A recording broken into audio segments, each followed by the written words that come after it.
Hi viewers, welcome to Milka's kitchen. ఈరోజు మిల్కస్ కిచెన్లో నేను మార్నింగ్ మా పిల్లల బ్రేక్ఫాస్ట్, లంచ్, పిల్లల బాక్స్లోకి ఏమి ప్రిపేర్ చేశాను అనేది ఈ వీడియోలో చూస్తాను. ఫస్ట్ అయితే రైస్ని అలాగే పప్పుని పొయ్యి మీద పెట్టేశాను. తర్వాత దొండకాయలని కట్ చేసుకుంటున్నానండి. దొండకాయలు కట్ చేయడం చాలా టైం పడుతుంది కదా, కానీ ఈ స్లైసర్ తోటి 1/2 kg దొండకాయలు నేను 5 minutesలో కట్ చేశాను. ఇది చాలా బాగా ఉపయోగపడుతుంది దొండకాయలు కట్ చేయడానికి మాత్రం. ఇప్పుడు నాకు రైస్ అనేది ఉడికిపోయింది. ఇప్పుడు పప్పు కుక్కర్ని పక్కన స్టవ్ పెట్టేసి దొండకాయలు వేయించడానికి బాండిని పెట్టుకున్నాను. అలాగే చిన్నదాని మీద వేసిన పప్పును కూడా వేయిస్తున్నాను ఉప్మాలోకి చట్నీ కోసం. పప్పు కూడా ఉడికిపోయింది. పప్పును కూడా తీసేసి పక్కన పెట్టేసి వేసిన పప్పును వేరే స్టవ్లోకి షిఫ్ట్ చేశాను. ఇలా అటు ఇటు మార్చుకుంటూ ఫాస్ట్గా చేసేసుకుంటూ ఉంటానండి. వేసిన పప్పు కూడా ఏగిపోయినాయి.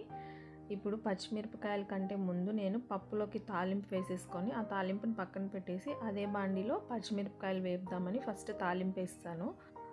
వెల్లుల్లిపాయ, ఎండుమిర్చి, అలాగే తాలింపు గింజలు అన్నీ వేసేసుకొని దీనిలోకి కొంచెం ఉల్లిపాయలు, ఎక్కువ ఉల్లిపాయ కాదు, నేను పప్పులో 1/2 ఉల్లిపాయ వేసి 1/2 తాలింపులో వేస్తాను. అలాగే ఉల్లిపాయలు కూడా వేసేసి కొద్దిగా కరివేపాకు వేసేసి ఇవన్నీ కొంచెం వేగిన తర్వాత దీంట్లోకి లాస్ట్లో స్టవ్ ఆఫ్ చేసే ముందు కొంచెం ఇంగువ యాడ్ చేస్తాను. దీనివల్ల టేస్ట్ బాగుంటుంది, అలాగే డైజెషన్కి కూడా బాగా పనిచేస్తుంది. తాలింపు అయితే ఏగిపోయింది. దీన్ని ఒక చిన్న గిన్నెలోకి తీసేసుకుంటాను. తీసుకొని అదే బాండిలో కొంచెం ఆయిల్, అవసరం లేదు, కొంచెం వేసాను. దాంట్లోకి చట్నీలోకి కావాల్సిన పచ్చిమిరపకాయలు వేసుకొని వీటిని కూడా ఫ్రై చేసేసుకున్నాను. ఇప్పుడు దొండకాయ కూరని మధ్యలో కలుపుకుంటూ ఉండాలి, లేదంటే మాడిపోతుంది. దీన్ని వేరే స్టవ్ మీద పెట్టేసి ఇప్పుడు ఉప్మాకి బాండి పెట్టేశాను. ఆయిల్ వేసుకొని ఆయిల్ హీట్ అయిన తర్వాత దీనిలోకి ఫస్ట్ పల్లీలు వేసి వేయించుకోవాలి. తర్వాత అవి కొంచెం వేగిన తర్వాత పచ్చిశనగపప్పు కూడా వేసుకొని అవి కూడా కొంచెం వేగాలి. ఎక్కువ వేగితే మళ్ళీ తర్వాత తాలింపు గింజలు వేగేలోపు ఎక్కువ మాడిపోతాయి.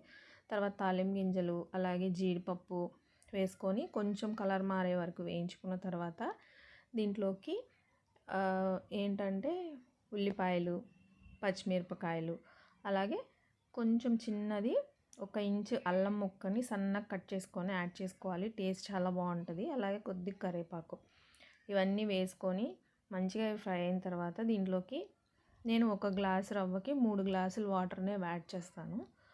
అప్పుడు ఏంటంటే ఉప్మా అనేది చాలా సాఫ్ట్గా ఉంటుంది, అలాగని జారుడుగా ఉండకుండా మంచిగా ఉంటుంది అన్నమాట. ఇప్పుడు ఇవి తెల్లేదాకా టైం పడుతుంది కాబట్టి ఈలోపు దొండకాయ ఫ్రైని ఫినిష్ చేయబోతున్నాను. నేను ఏం చేస్తానంటే ఎప్పుడు ఏ ఫ్రై చేసినా చిన్నులపాయ కారాన్ని అప్పటికప్పుడు దంచుకొని యాడ్ చేసుకుంటాను. చాలా టేస్ట్ అనేది ఎన్హాన్స్ అవుతుంది చిన్నులపాయ కారం ఫ్రైస్లో వేయడం వల్ల. దొండకాయ ఫ్రై కూడా ఆల్మోస్ట్ రెడీ అయిపోయింది. ఉప్మాకి నీళ్లు బాగా మరిగినాయి. దీంట్లోకి ఉప్మా రవ్వని కొద్దిగా యాడ్ చేసుకుంటూ బాగా కలుపుతూనే ఉండాలండి, లేదంటే ఉండలు కడతాయి. ఇలా కలుపుతూ మొత్తం రవ్వ వేసుకున్నాక అది కొంచెం దగ్గర పడే వరకు గరిటెతో కలుపుతూనే ఉండాలి. అప్పుడైతే మనకి ఉండలు అనేవి కట్టవు. ఇలా దగ్గర పడిన తర్వాత దీంట్లోకి నేను 1 టీ స్పూను నెయ్యిని యాడ్ చేశాను. నెయ్యి వేస్తే ఉప్మా చాలా టేస్టీగా ఉంటుంది. ఒకసారి నెయ్యి మొత్తం ఉప్మాలోకి కలిసేదాకా కలుపుకొని తర్వాత స్టవ్ ఆఫ్ చేసేసుకుంటే ఉప్మా అనేది రెడీ అయిపోయింది. నీళ్లు తెరలే ముందే సాల్ట్ కూడా యాడ్ చేశాను, మర్చిపోయాను చెప్పడం ఇందాక. ఉప్మా అయితే రెడీ అయిపోయింది. దీన్ని తీసి పక్కన పెట్టేసుకున్నాను. ఇప్పుడు మా పిల్లలకి ప్లేట్లోకి ఉప్మా పెట్టిచ్చేస్తే వాళ్ళు తినేస్తూ ఉన్నారు. ఉప్మా ఇచ్చేసేసి నేను లంచ్ బాక్స్ కూడా ప్రిపేర్ చేసి పెట్టేశాను. ఈరోజు జాంకాయ అలాగే దొండకాయ ఫ్రై తోటి వాళ్ళకి లంచ్ పెట్టేశాను. ఇప్పుడు పప్పు తాలింపు వేద్దాము. ఫస్ట్ పప్పు అయితే కొద్దిగా సాల్ట్ వేసుకొని బాగా మెత్తగా పప్పు గుత్తితో మెదిపేసేసుకొని ముందుగా నేను రెడీ చేసి పెట్టుకున్న తాలింపుని దీంట్లో యాడ్ చేశాను. ఈ స్టేజ్లో మీకు కావాలి అని అంటే చింతపండు గుజ్జును కూడా యాడ్ చేసుకోవచ్చు. నేను టమాటాలు ఎక్కువ వేసాను కాబట్టి నేను చింతపండు గుజ్జు యాడ్ చేయలేదు. అలాగే ముందుగా వేయించుకున్న పచ్చిమిరపకాయలు, వెల్లుల్లి, అలాగే వేరుశనగ పప్పు, కొంచెం ఉప్పు, ఇవన్నీ వేసేసి మిక్సీ పట్టుకుంటే చట్నీ కూడా రెడీ అయిపోయింది. ఈరోజు నేను చేసినవి నచ్చినట్లయితే ఒక లైక్ చేసి ఎంకరేజ్ చేయండి. Thank you.